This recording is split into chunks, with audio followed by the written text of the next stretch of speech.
Okay, so have you ever thought about like the downsides of when something gets really, really popular? Hmm. Like, could a hit TV show actually end up hurting the very place that it made it look so amazing? Yeah, that's interesting. Kind of like counterintuitive, right? Yeah, you would think it would all be good, but Yeah. well, that's exactly what we're diving into today. We're talking about HBO's The White Lotus, and they're filming their third season in Koh Samui, Thailand. And you shared this video report that I thought was really fascinating. Yeah, I thought it was really interesting too. It seems like such a, beautiful place. But there are definitely two sides to the story. Right. On one hand, there's this potential for all this tourism and this global recognition. Right. But also the report didn't shy away from some of the environmental challenges that are already happening in Koh Samui. Absolutely. I mean, it was pretty clear that they're facing some serious issues. Hey, it's hard to ignore the potential for just a massive tourism boom. Mm-hmm. The report highlighted this thing called the White Lotus effect, and we saw it in full force after season 2, which was filmed in Sicily. And reportedly, searches for the region doubled. Wow. It's like the show becomes this incredibly powerful, travel advertisement. Absolutely. I mean, Yeah.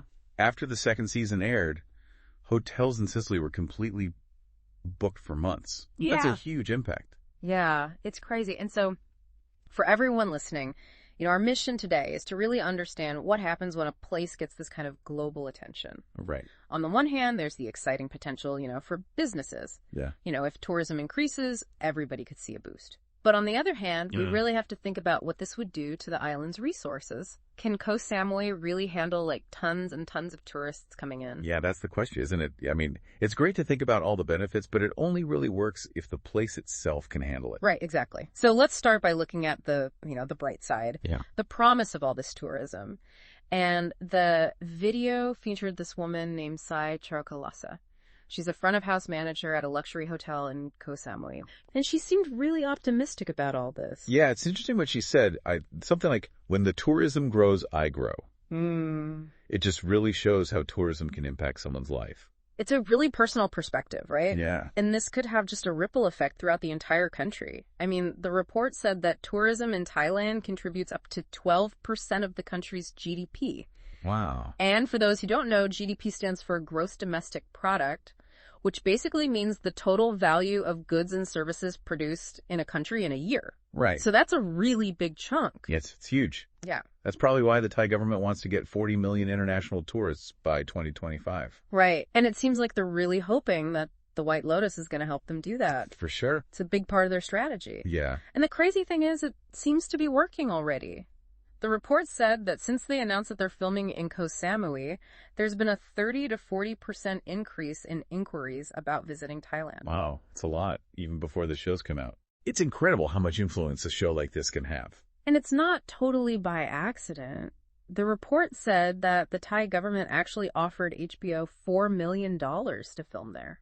$4 million. That's a big incentive. Yeah, it shows you how serious they are about this. Yeah.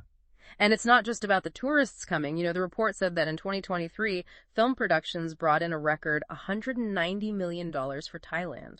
That makes sense. Right. They create jobs, they support local businesses while they're there. Right. It's more than just the tourists coming to visit. Right. And it creates international buzz. Yeah. People start thinking about Thailand as a cool place to visit.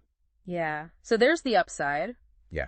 But then the report takes this turn. Yeah. And it goes into these really serious environmental challenges. Yeah, just a few miles from these luxury resorts is this overflowing landfill. Yeah. It's crazy. It's this huge mountain of garbage. Yeah. Over 150 tons of rubbish. And the worst part is that their incinerator, which is supposed to, burn the trash, has been broken for over a decade. Oh, wow. They haven't replaced it. That's a big problem. So it's just piling up.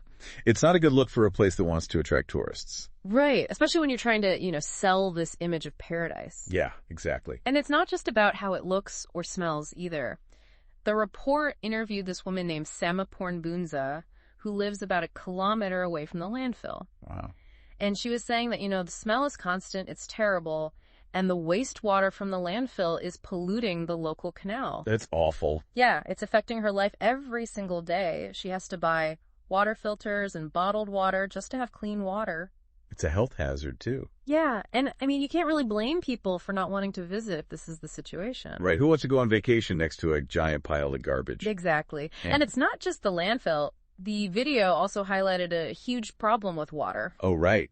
They're running out of water. Yeah, it's a serious shortage. I mean, how do businesses even function if they don't have water? I know, it's a really basic necessity. And they're having to rely on these private water sellers who charge like $7 for a 2,000-liter delivery. That's expensive. Yeah. Especially for small businesses. And the report talked to Dr. Kanapa Chiochin, who's a local researcher. Okay. And she said that the water shortage this year is especially bad because the monsoon rains have been delayed. Oh, wow. So it's not just a one-time thing. Right. It's a real crisis. Yeah. And she said that they have this undersea pipeline that delivers water to the island, but it only delivers about 21,000 cubic meters a day. Okay. And they really need like 30,000. So they're short almost 10,000 cubic meters every day. Yeah. That's a lot. And she said that part of the problem is tourism. Right. The resorts, the restaurants, they all use so much water. Yeah, it puts a real strain on the resources. And so it makes you wonder, like, is all this tourism actually sustainable? Yeah. Especially if they don't have enough water. Right. It's not just about attracting people. Yeah. It's about being able to provide for them when they get there.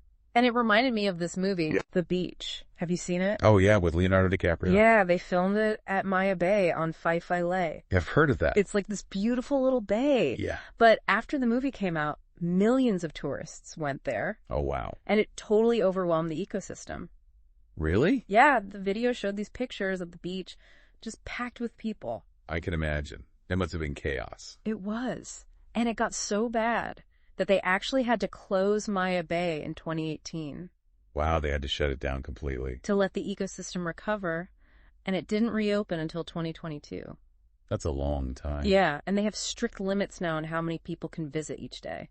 It's a good reminder that, tourism has to be managed carefully. Yeah, otherwise you end up destroying the very thing that people are coming to see. Exactly. And Dr. Chiochin said she's worried that the same thing could happen in Koh Samui. Oh, yeah. I can see why she'd be concerned. And it's not just about the environment.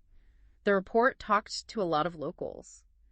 And there's this concern that they're not going to be the ones who benefit from all this tourism. Right. Semaporn, the woman who lives near the landfill, she was really skeptical. Yeah, it must be frustrating to see all these potential benefits but not feel like you're going to be a part of it. Exactly. And Dr. Chiochin said that most of the money from tourism goes to big businesses and investors. So it's not really trickling down to the local community. Not really. And even some of the locals who might benefit from increased business, they're worried about prices going up. Oh, yeah, I can see that happening. If the island gets super popular, everything will become more expensive. Right. And that could really change the character of the place. Absolutely. And so the report interviewed the mayor of Koh Samui.